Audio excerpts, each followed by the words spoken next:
Generally Famous is proudly brought to you by Trade Depot. Generally famous for saving Kiwis thousands. Call into one of the stores or visit online at tradedepot.co.nz.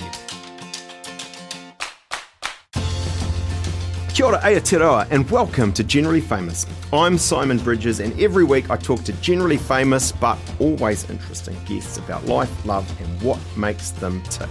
Today, renowned child development, parenting and neuroscience educator with a background as an early childhood educator, a child therapist, social services manager, uni lecturer. He's a father of three and also been the foster father to many. Welcome, Nathan Wallis. It's fantastic to have you on the show. Oh, cheers, Simon. Thanks for that. Good to be here. Hey, I thought, given that we are going to be talking child development and neuroscience a lot, it would be really good to get a sense of your early days, as it were, and what sort of was going on for you and your upbringing. Yep. So, did you have a normal white sandwich with Marmite sort of upbringing? No, not at all. No, it was more of a once for warriors, hard out sort of upbringing. Had two alcoholic parents. I didn't know who my father was, so I had a stepfather from pretty early, but he was sent to jail as a rapist early in my childhood, and I spent... So you're not exaggerating? No, you are once were warriors? Well, yeah, as much as anybody else is that comes from that sort of environment where there's abuse and violence and addiction and, all of that sort of stuff. Have you ever met your father? Yes, I have. I met him 2 weeks before he died. My Right. birth father, just through a genetic bank site. I happened to find out who he was. And that was wonderful. That was really life-affirming. He was wonderful. You didn't know he was dying when you reached out? No, he didn't know I existed. And my name was already in a data bank, with my DNA, because that's sort of part of my job. I'm interested in what you're... Not knowing who my father was, I was doubly interested in my whakapapa. And and then he was dying. So his family thought, we need to save his whakapapa and genealogy. We'll join this website. And when it joined, they matched up with me as his son. And so they got in contact and I met him. And now I've got another whole family. Wow. Cousins and brothers and sisters. And it turns out I'm sort of 95% like him. Makes this sense why I didn't have much of a sense of belonging growing up, because bang, I fit into his family. He's like Māori? Nothing. Yeah. And how long ago was this that you met him? Just a couple of weeks before? Only about 5 years ago. Wow. 6 years ago, something like that. I didn't tend to go here, but it's, amazing. I mean, did that change you at all? I mean, you're saying to me it didn't, as much as now you know this other side of you and you can see things in yourself. And yeah, it did change me, because a part of my life story had been, who is my father, where do I come from, where do I belong? So that story sort of stopped, because then I knew. So it allowed me to be more just me and not sort of wondering who I was. What do you think you learned about yourself from meeting him? That I'm okay. Yeah. Yeah, that I belong. Yeah. Was he, I know this is a terrible word, I can't think of a better one, was he normal? He was normal. He was a wonderful, wonderful man. Like, he was a loving father and, loved by people and had a really good heart. And he was very, very much like I think of myself. And without you saying anything, obviously, that you'd be uncomfortable with, what was the story in terms of why he wasn't your dad growing up? Because he knew nothing about it, because my mother was a fairly full-on alcoholic. Right. And Mum, even when she went through the list of the possible fathers, his name never even featured. So Mum was a bit of a party girl. Right. That's the truth. So and she wasn't sure who the father was. So that's what you grew up, alcoholic mum, alcoholic stepdad. Yep. He's your stepdad throughout your growing up? Yep. And My whole childhood. You grew up in Milton? Yep, that's right. The metropolis of? Yeah, mighty Milton. And was that in itself scarring or not? No, I'm sorry to the three podcast listeners from Milton. Yeah. No, I can joke about Milton. I do all the time. The town of opportunities. That's what it's called? That's our byline. The town of opportunities. We all joke the only opportunity is to work in the Milton Hilton, the new prison they built on the outside. But I joke about it. But no, I think it was actually incredibly nurturing, and I was lucky and that I grew up in Milton. I had extreme behaviour as a teenager, but there wasn't much extreme to get up to. Marijuana was about as extreme as it got. Running in a field with sheep. Yeah. It was about, and the teachers I had at high school, I wouldn't be where I was now if I didn't have that community. That my history teacher was my foster mother, my last foster parent in my last couple of years of high school. Amazing. And I had lots of teachers that took an extra interest and did put in the extra, and We're talking a bit south of Dunedin. Yep. Before you hit Balclutha, about Country 50 town. minutes south of Dunedin. Yep. So south of Otago officially. I did live in Invercargill for a year and go to Tweedsmuir Intermediate as well. Yeah. No, and so, and you, I'm interested in your Māori whakapapa. I mean, is your mum Pākehā or? Yeah, she's Pākehā with a little bit of American Indian, but essentially Pākehā. But she was convinced that she knew who my father was and thought it was this other guy, so who was Māori as well. Right. So I was always told I was Māori right from the start. And because Māori could tell I was Māori. So Mum thought, she can't. Mum already had 2 kids, Pākehā. Yes. Her husband had died. And, so lots of Māori would say, oh, he's Waka Blonde.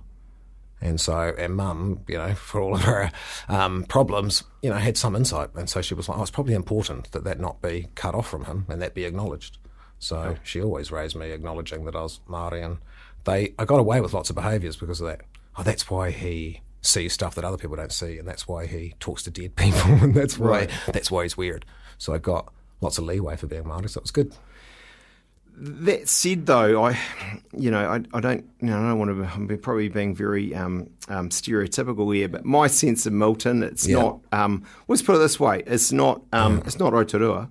No, it's not. But it's not more Gizzy. Rotorua than anywhere else in the South Island, because the 2 places where the shearing gangs go are Ashburton and Milton. Right. So if you grow up in the South Island, you go, you don't see very many Māori. You do if you lived in Ashburton or Milton, because that's where all the shearing gangs come. So it was actually a constant stream of Māori, and I was quite exposed to Māori culture, as a kid. Not actual proper Māori culture, but, once were warriors Māori culture. Yeah. And the leftovers of that. Like all the Māori kids that I hung out with, we were all real dead proud of being Māori and would know what our iwi was, but didn't know anything about marae or, other than a few words and stuff. But still strongly, you knew you were sort of not white. There's a feeling of difference there. Yeah, the feeling of identity and connection with all of the... It wasn't just the Māori ones, though, because Milton's such a small town, so the Māori and Pacific Islanders all hung out in the one group. Yeah, and there was actually one Pākehā that hung out in that group as well.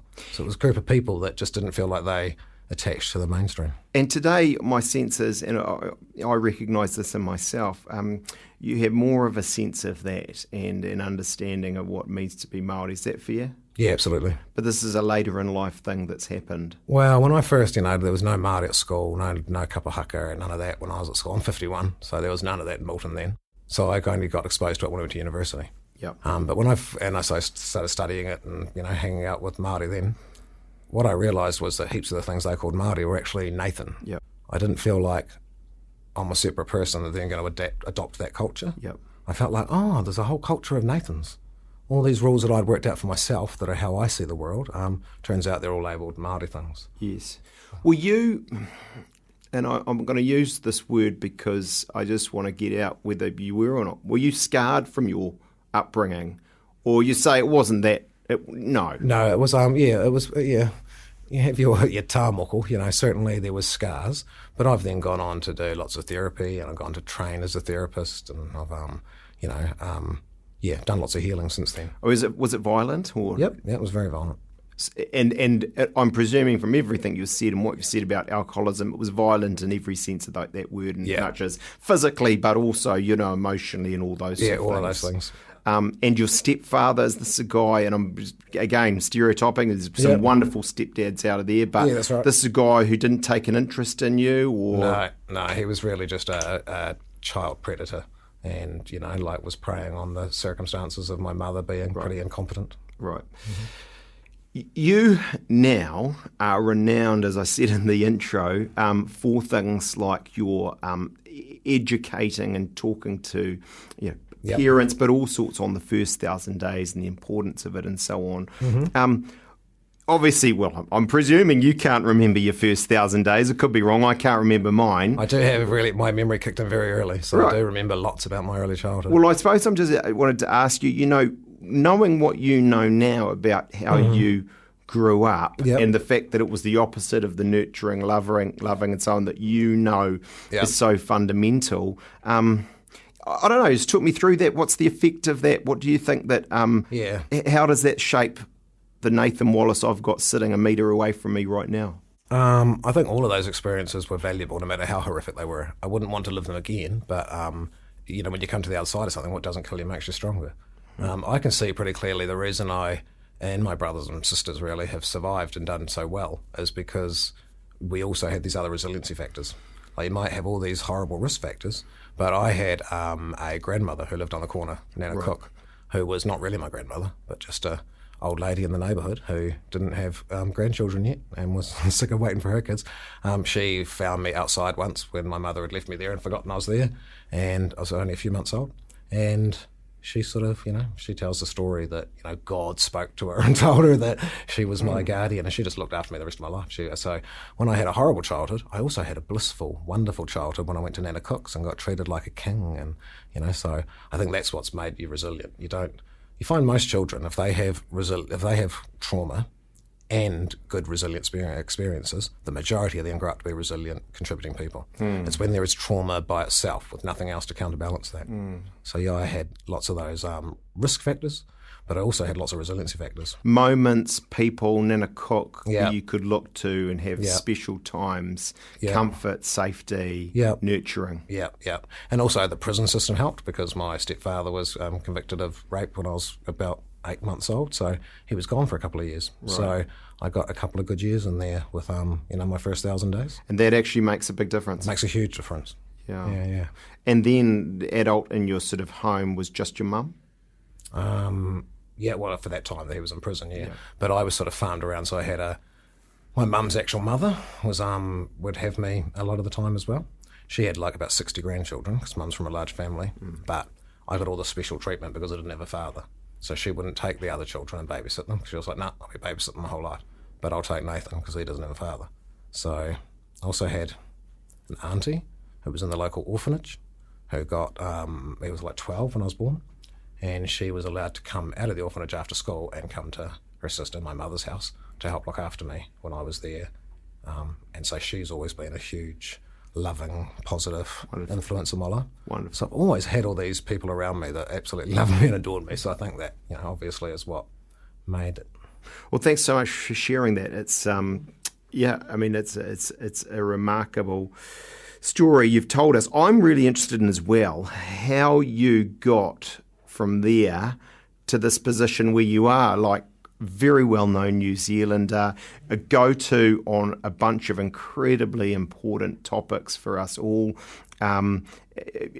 Big following, I was saying to Chris, our producer, before, people who know you, love you and what you say, but it's true, right? So I know at some point you become an early childhood teacher. Yeah, I went straight from high school to teachers college and trained as a primary school teacher, and then worked out that it was really the naughty kids I liked the most and why I'd really gone into teaching. So I went back and did a master's degree in counselling so that I could work with kids specialised in like trauma in early years. So I become a child therapist, and then spent most of my career doing that. So working with the naughty kids, which I always just had this huge advantage in. I was just always hugely successful at that. So you did that for quite a long time? Yeah. I could always speak their language. They recognised within 2 seconds that I was from the same place as they were, and they listened to me, and I was on hot demand. That doesn't strike me like, I don't know, if I saw you walking down the street, I don't know what I'd think you were doing with yourself. I'd, possibly DJ in some hip club in, I don't know, Soho or something. Most people think that I can't, for most of my life I've been interpreted, I look like someone who comes from a private school, who's had a lovely upbringing.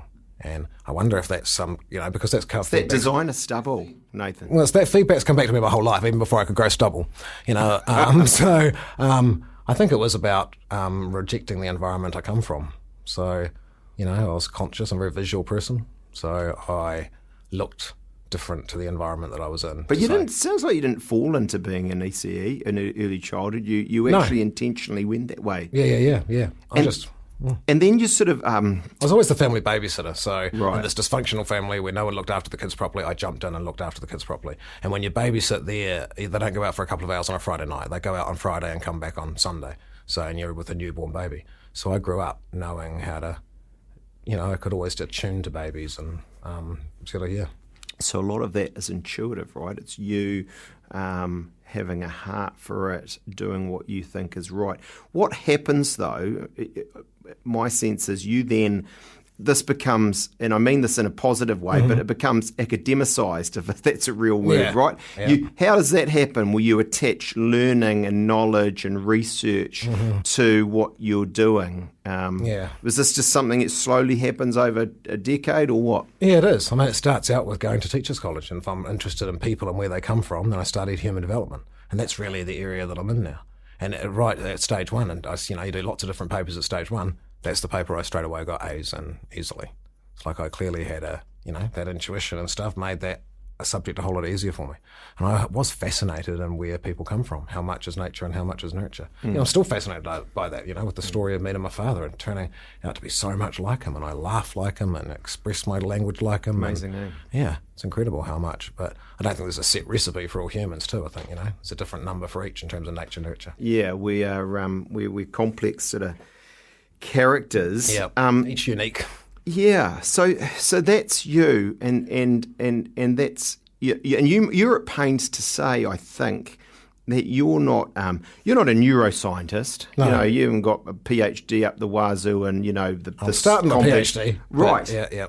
But you are deeply read. You have been in universities around this stuff, and it's on that basis, you are able to, speak with a lot of authority on this stuff. Well, when neuroscience first came out, I was the human development lecturer at the university in the Department of Cognition. So neuroscience didn't have its own department, so it was me and another woman, Miriam McCaleb, that were designing the first papers around neuroscience. Because I'd been at... This is University of Canterbury, I think. Yeah, that's right.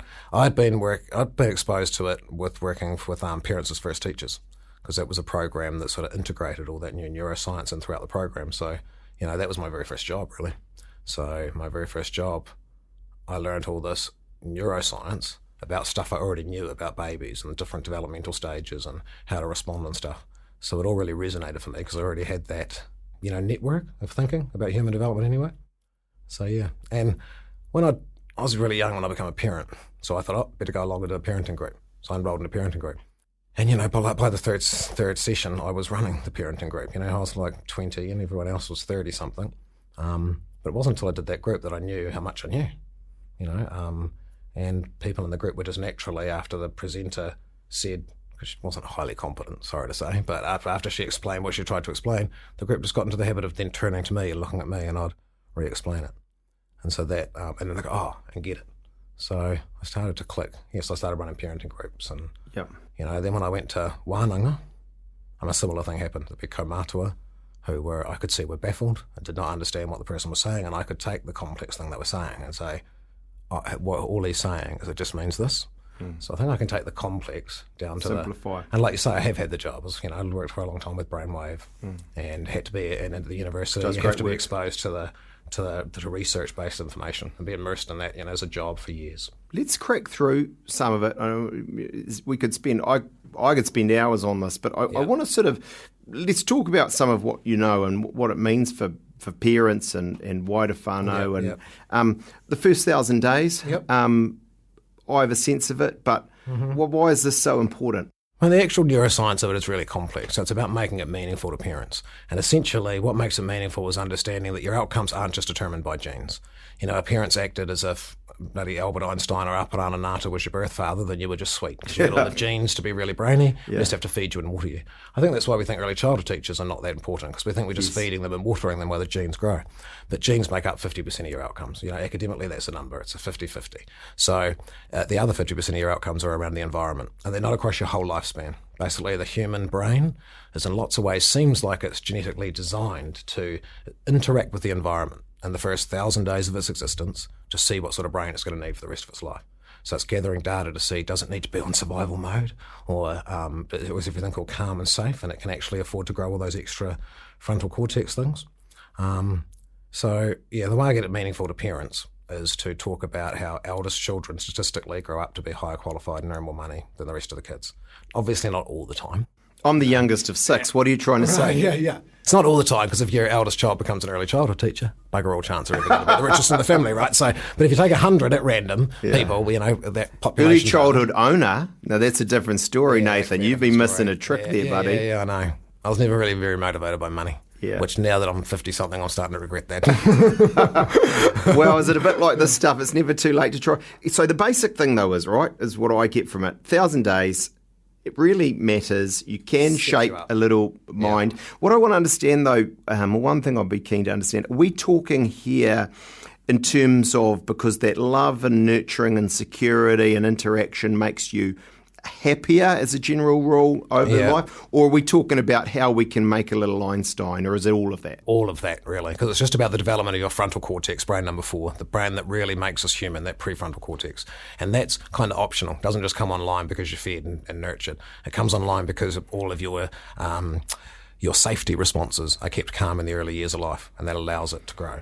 So, the firstborn child, I mean, it's obviously a complex thing, but it's about what I say to parents is we know that on average you speak 20,000 words a day to your firstborn child in the first year of life, and on average you speak 15,000 words a day to all the other kids. That's probably the major driver of what, because your firstborn child is getting 20,000 units of data about how intelligent they need to be. The other kids are getting 15,000 units.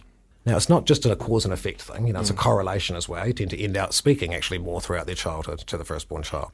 But to make it nice and clear for parents about how important that first 1,000 days are, when I'm working with dads who are covered in tattoos and skinhead and stuff, and they're not going to take on a lot of the details, I will say, the more words you speak per day in the first year of life to your child, the more money they will be earning at 32.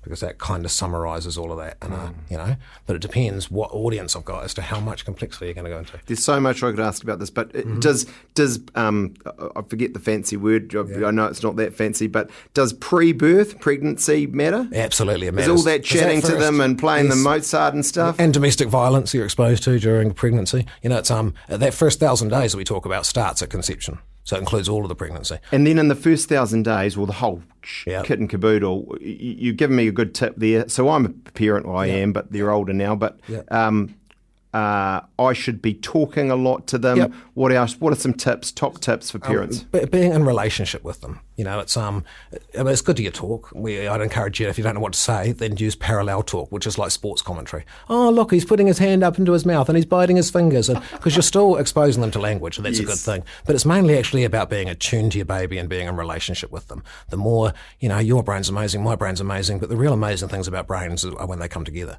So it's when you're connected to your child. The more you're connected, the better all their outcomes are going to be. Yeah, I feel like I read this somewhere. I could be completely wrong, but you're a bit critical of the old kind of, which we did a bit with our oldest Emlyn, like you say. I don't think we did by the second or the third ones. Yeah. But, showing them the cards with the black and white zebra and the goldfish and the numbers and all that sort of stuff. What, you into that? I wouldn't be critical of that. I just don't think that served you any purpose. A baby can't think symbolically until they're 18 months old, so showing them a picture of a fish that actually, or a picture of a yellow rubber ducky that looks nothing like a duck, this actually means nothing to them.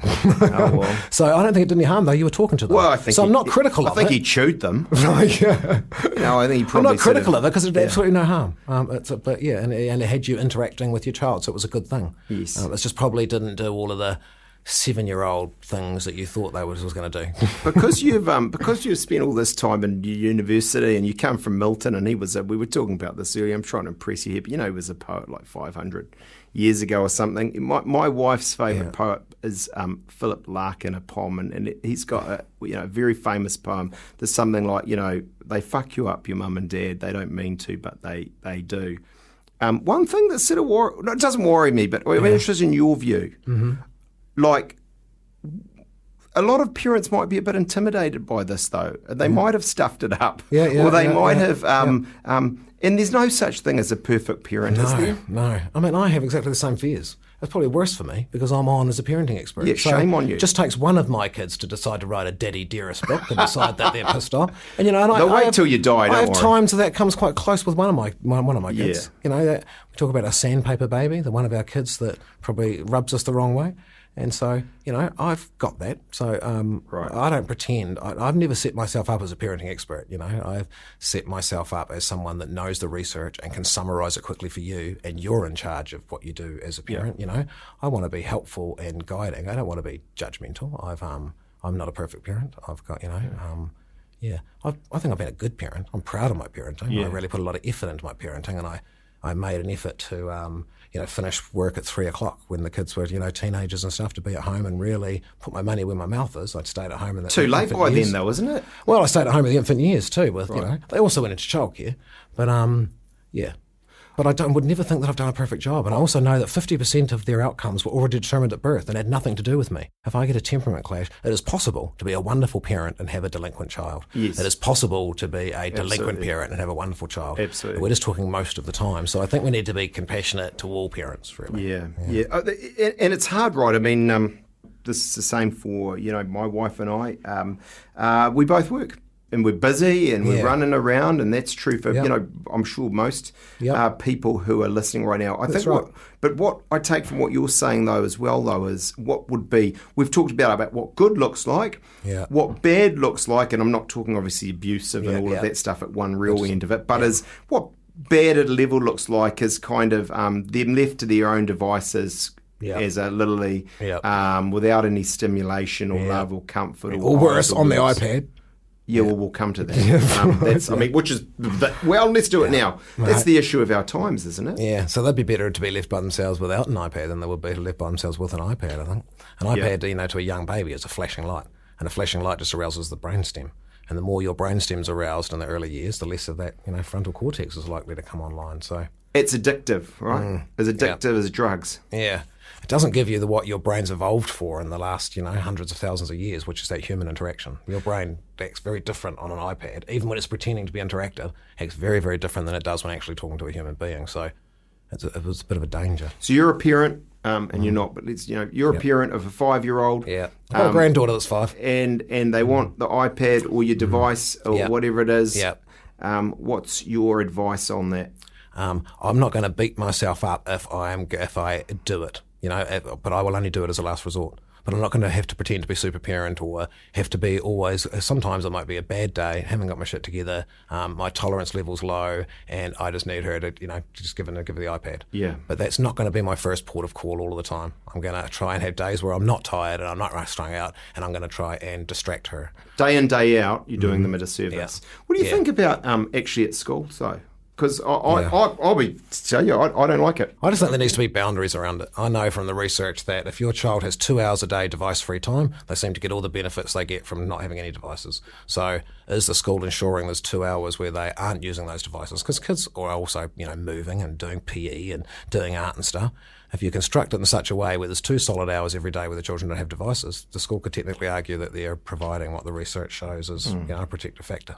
The other thing about all of this is, if we're talking, that I suppose is a sort of a not direct, because you know so much more than me, but an indirect challenge to what you're saying is, if you think about the greatest people who've invented and created and driven change and done this thing, often they've had terrible upbringings. Yeah.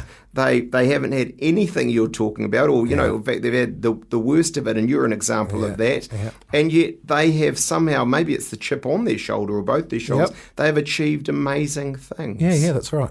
I don't think it's important to understand, because that's absolutely true, but it's important to understand that's the exception to the rule. Right. Most people who experience a traumatic child, there's way more of them in prison right now than there are having achieved those wonderful things. So I think it's multifaceted. I think some of it is those resiliency factors I talked about before. If we could study each of their lives, they might have had resiliency factors the other ones didn't have. A huge part of it's got to be 50% of your outcomes are determined at birth. So it's got nothing to do with what happened in the environment. It's your temperament. Your temperament doesn't change the rest of your life. Sometimes those people were born to be great, and there was nothing that was going to get in the way of that. I think that's possible as well. So I don't think there is the stuff that I put forward is what happens most of the time, because I'm actually a living contradiction to most of the stuff that I teach. So I'm well aware that there isn't a black and white answer. That children going into childcare in the first year of life. My children went into childcare in the first year of life, and they weren't wrecked. But, it's still clear that there are no research-based benefits for children being in a childcare centre in the first 3 years of life. The benefits are all to the economy. Parents get upset when I say that, as if I'm beating them up for putting their kids in childcare, and I'm not. Because actually, I put my kids into childcare. You can do things like, I made sure my daughter, they would put her down for a sleep in the afternoon at the centre, and they would stop her having a sleep so that she wouldn't be up all night. I was like, no, keep her down for a sleep, because most of the stress comes in the afternoon of being at the childcare, and now she stays awake till 9 o'clock at night. So now I'm spending 5 hours a day with my 2-year-old, whereas if she was not going for a sleep, she'd get home and I'd spend an hour. So there's things that you do that you can mitigate. It's not about beating people up. That we all live in the same modern world where we have bugger all choice. And I appreciate it's nothing about this simple, but in simple terms, if they are at home up to 3 with mum and dad and getting that nurturing and so on, that is better than an early childhood centre. Yes. But as you say, then there's sort of real life and work and all that. But it's also true to say that in a research-based way, the only children that are better off in a childcare centre in the first 3 years are children living in homes that's so abusive they should be removed by the authorities. So even the kid that's not getting the best but would not be removed by the authorities still gets better outcomes than going to a childcare centre. So let's say they are an early childhood centre, and you, I believe, are an advocate for that, what I would call free play, child-led environment. Absolutely. Right? And I'm sitting there as a complete layperson, and I say, look, it looks unorganised, chaotic. So it's like the opposite of good learning. Yeah. Why? What's actually going on there that I'm missing? You're thinking that children are little 7-year-olds, and the type of learning that you think that needs structure and organisation and transformative thinking and symbolic thinking, that you just need to start practicing that when you're 2. And you don't. It's not how your brain works. Before that, you have to be creative. All those people you talked about that invented new things and changed the world and stuff, I bet you they come from an early childhood where they didn't learn to read till they were 7. So their creativity was allowed to expand.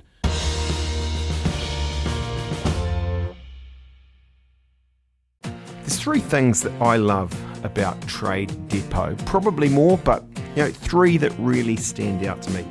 The first is the way that Trade Depot is 100% Kiwi owned. I still reckon that counts for something. And what it also means in a really practical sense is they understand you as a Kiwi and what it is you're about. In fact, Trade Depot, they live and they walk the talk. They live and breathe the great Kiwi DIY mindset.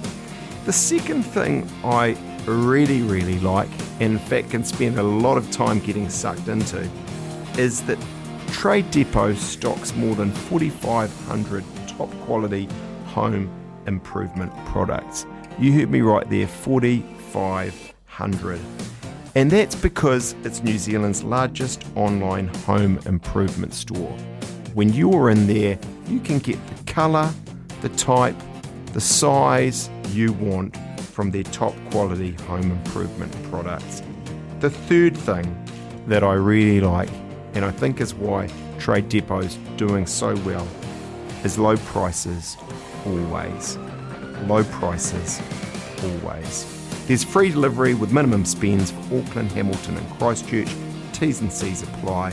Check out tradedepot.co.nz or call into one of their 3 stores in Auckland, Christchurch or the new superstore in Hamilton near the airport.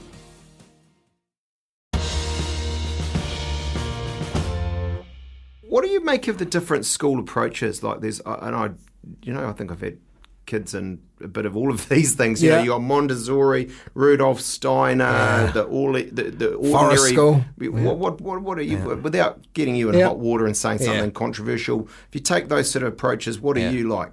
I think it's 80% about the teacher that you get, and not about what theory they come under. If I was to take those approaches that you mentioned, it's hard because I like aspects of each of them, but I might disagree with other aspects. So I don't think the philosophy matters too much, and I think it's not got to be catered to your actual child.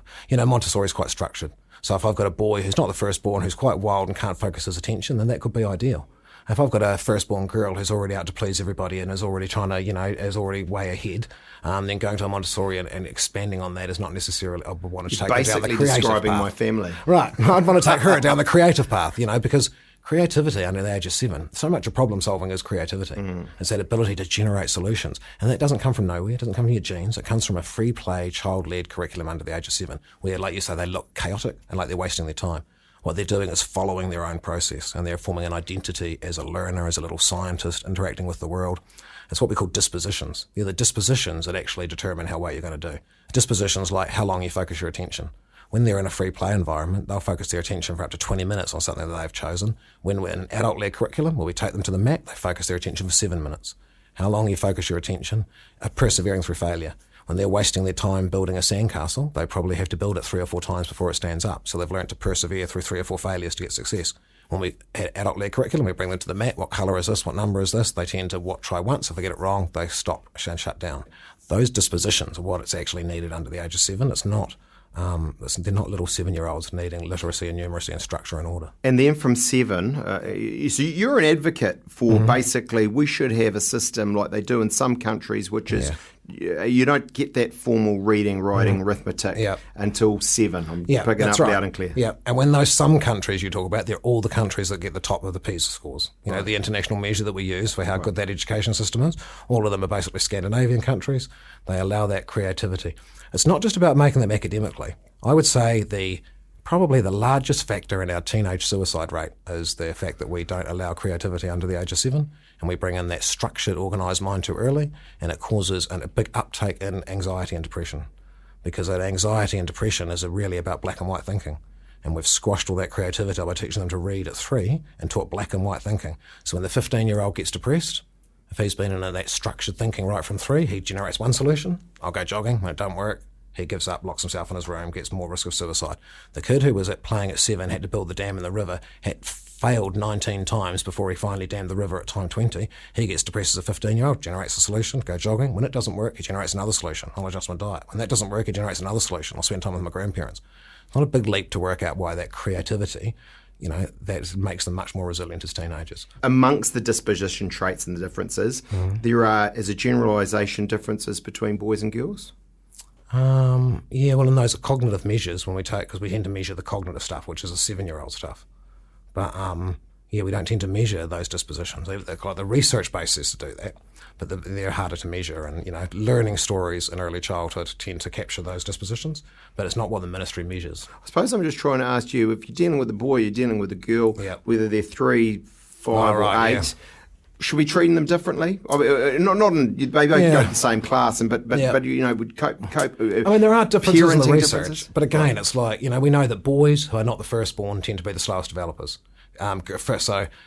Firstborn girls tend to reach full adult, show an adult brain scan most of the time at the age of 18. A boy who's not the firstborn, like me, doesn't show that same scan until they're 32. So yes, it takes a lot longer. So a boy, your firstborn daughter gets to school at 5, she can already write her name, she already knows the alphabet, she can already count to 100. Your boy who's not the firstborn isn't going to show much interest in that stuff till he's 7.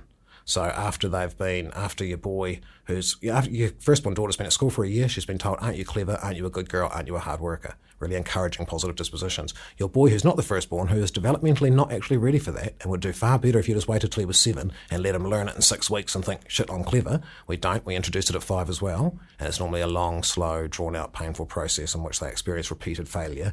And by the end of 1 year at school, boy who's not the firstborn has generally been told, you lack focus, you're not trying hard enough, you're naughty. And it's probably those messages that do the problem. But you can't then say that of every firstborn girl and every boy who's not the firstborn.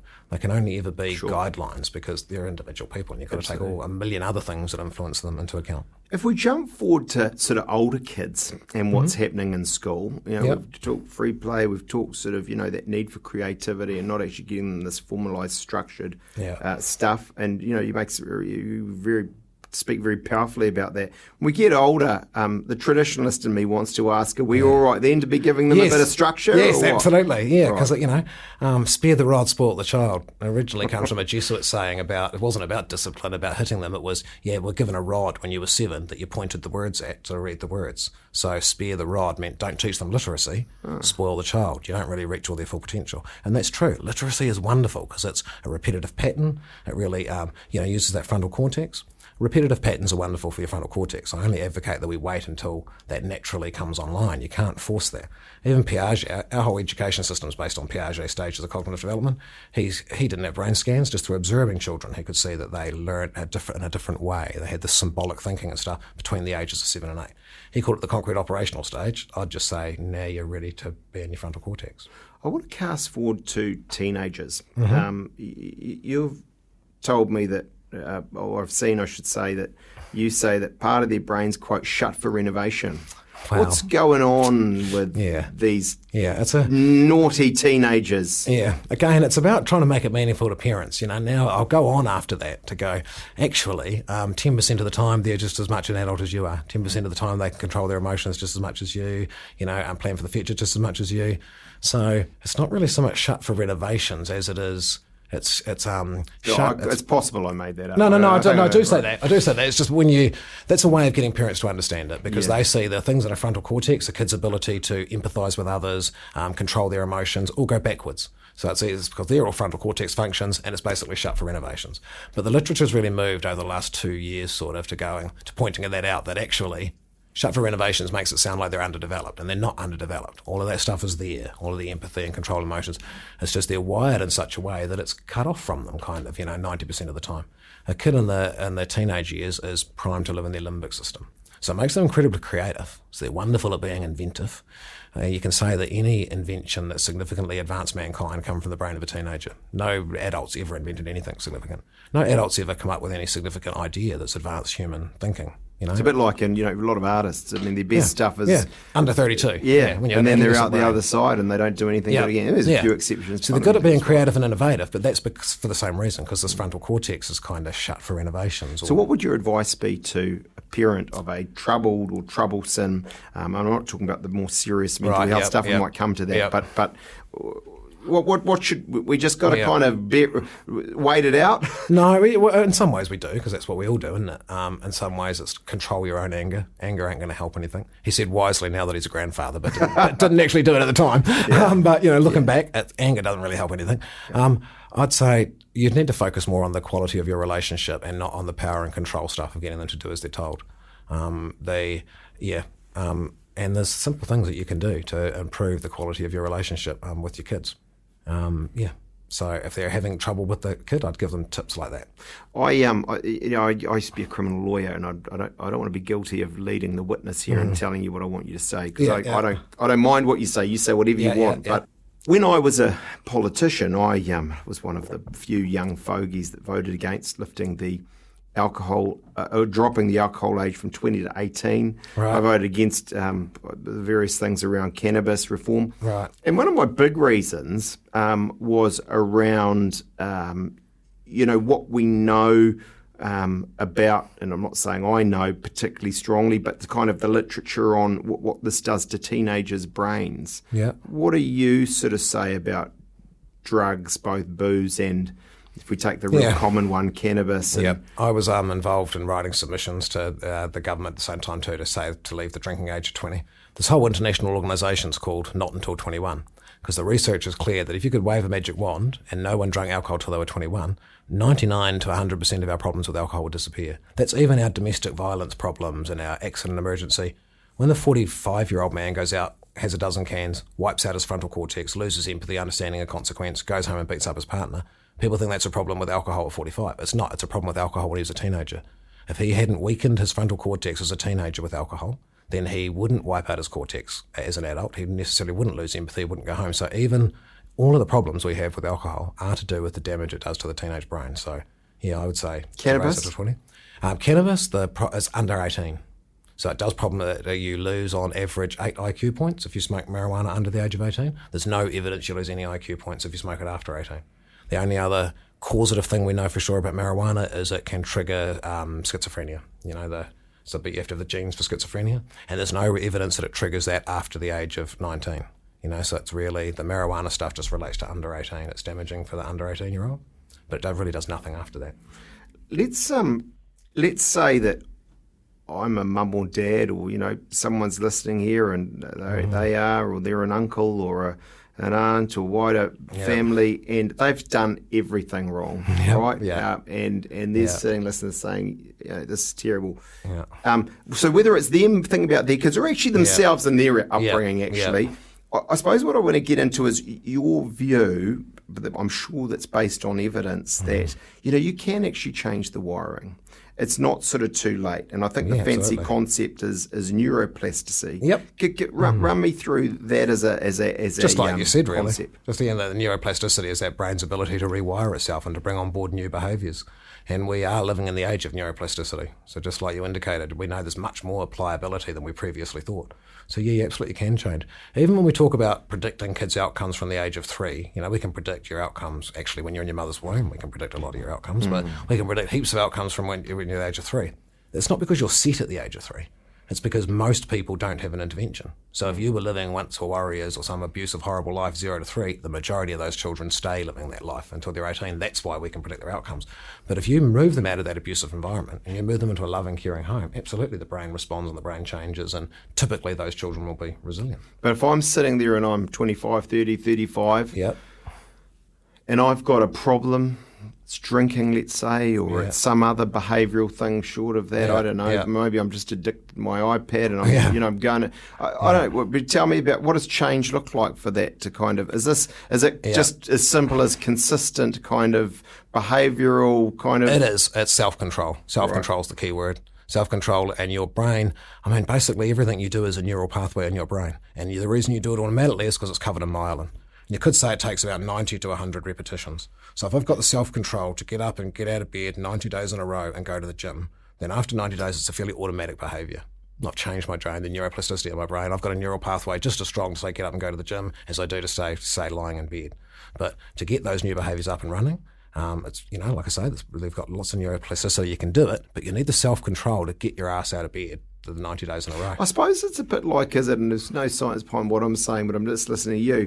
Mm-hmm. It's a bit like any muscle, is it? If I keep lifting the weights, as you can tell, I do a lot of that. Why are you laughing?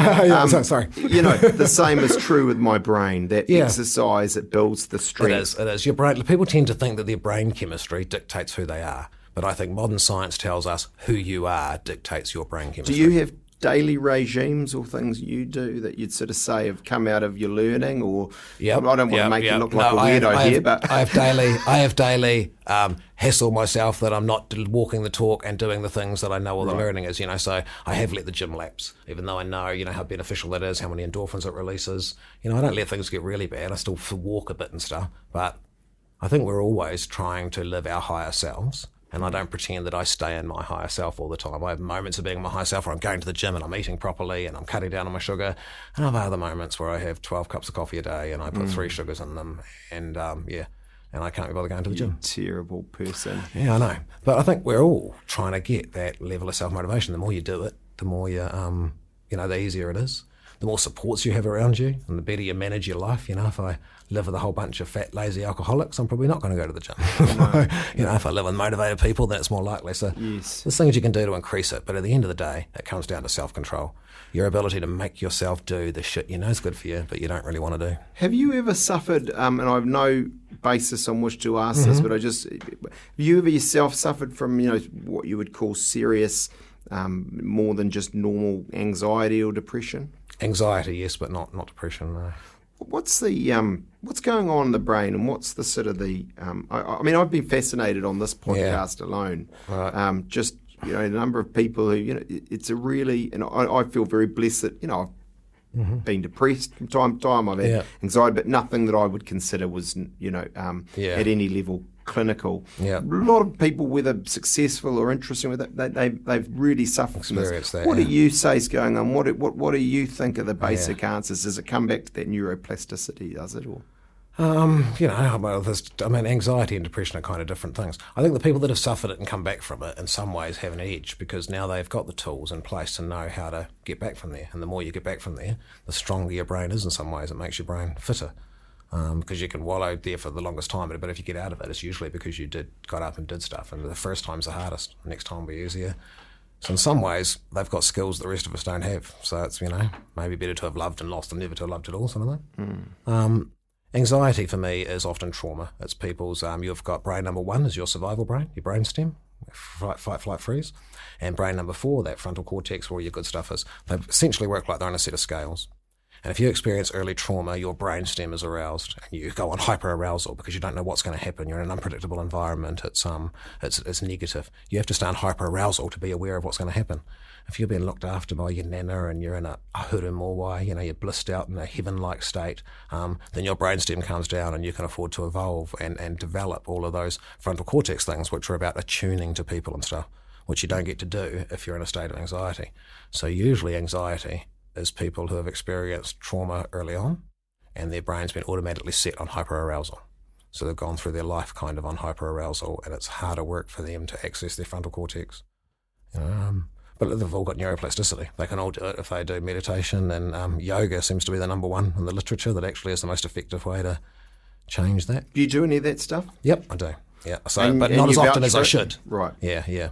And I notice when I do get anxious, and I've sort of got a little bit depressed, but I much relate more to anxiety than depression. Right. I notice I don't do the things. So part of being anxious and being depressed and being at the low of yourself is that you can have that knowledge, but you don't have the motivation to do it. You don't have the self-care then you find yourself beating yourself up twice as much because I know what I'm supposed to be doing. I know I'm supposed to be getting up. You need to make that head knowledge, heart knowledge. Yeah.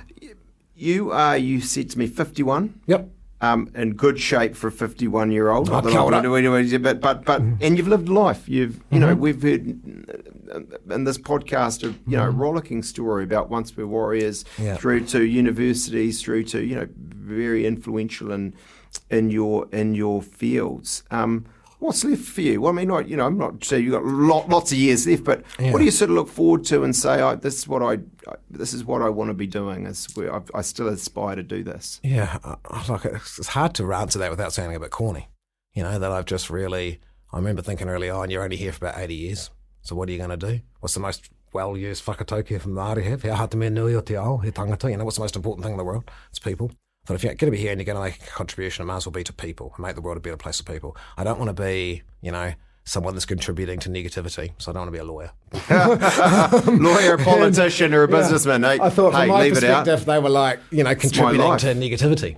So I thought, no, I want to do something that contributes to positive. Well, that's why I do this podcast. This is my little giving back. And when I think of all humans, so how can I help all humans? Well, all humans are babies, and that's actually the most foundational time of your life. So what I'd like to do is have a bigger, worldwide influence on people respecting babies more. And I think we will tap into the potential of human beings a whole lot more if we treat our babies like human beings right from the time they're born. Whereas now we treat them like human becomings, someone who will become worthy of human rights. So treat them like they're full human beings. I think give them the vote when they're 7. Yeah. And then I think the world will be a whole lot better place. Wow. And all the reasons why you're now giving me why you can't give an 8-year-old a vote are all the same reasons they gave for why you can't give black people or women votes. They weren't valid then and they're not valid now. But I don't expect everybody else to agree with me, though. Well, I suppose I would just sit and say, look, what worry me is that I've got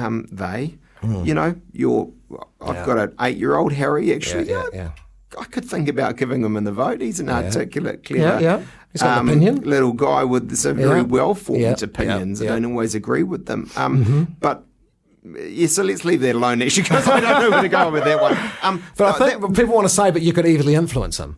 But the rest of us are all easily influenced as well. It doesn't stop us from voting. You could say he doesn't know enough about it. Well, most people are ignorant that vote. They know nothing about it. So none of those criteria apply to us. Leave everyone else in my family out. That's terrible what you just said. I was going to say to you, actually, before you'd even gone there, I don't want to do politics, right? I've come from that and blah, blah, blah. But if you could have Jacinda Ardern or Chris Luxon in this room and say, look, you're going to do, I'm hypnotising you and you're going to do everything I say to you. Yeah. What are some changes you would make to the way we do stuff in this little country or, indeed? I would want to do what Scandinavian countries do. I want to actually have a research-based approach to what we do in the first 1,000 days of life. Have all the stuff that the research tells us. Pay the mum 80% of her salary to stay at home in the first year of life. So it's increased language, so it's increased cortical growth so that, we lower the suicide rate and we achieve all the good outcomes. I would tell them to action the actual research that is solid that we've had for 20 years, not the ambiguous stuff, but the solid stuff that we know that's internationally accepted, to action that. Whereas now we're going down a path of being more focused on the business round table and we want everyone at work, so don't worry about what happens to the babies who are being put in institutions to be raised. So it's all these policies to make it easier to get the child into the early childhood rather than actually making it easier for a parent, not necessarily the mother, could be the father, but for a parent to stay at home with the child in the early years. And if they are going to go to a childcare centre, because that's good to have that option, that they are structured in such a way that they provide a primary relationship and not a roster. There's options and ways of doing things. And then at age 8, they're deciding the Prime Minister and starting to learn to read and write, and then who's to say you're wrong? I'd talk to them. I'd try and talk to them actually about, in an impassioned way, about you're going to be a politician for a certain amount of time and you're going to have a certain amount of influence. The economic policies and stuff that you put in place right now will probably be gone and be rather meaningless, in 20 years' time. But the stuff you put in place now for human beings in the first 1,000 days of life will have a lifetime impact, So do something meaningful that has a lifetime impact. Well, we end this, Nathan, the way we always do, with a general knowledge section. That's what we call it. And everyone gets the same question. So here's your three. Right, yep. What single object would you save from your house?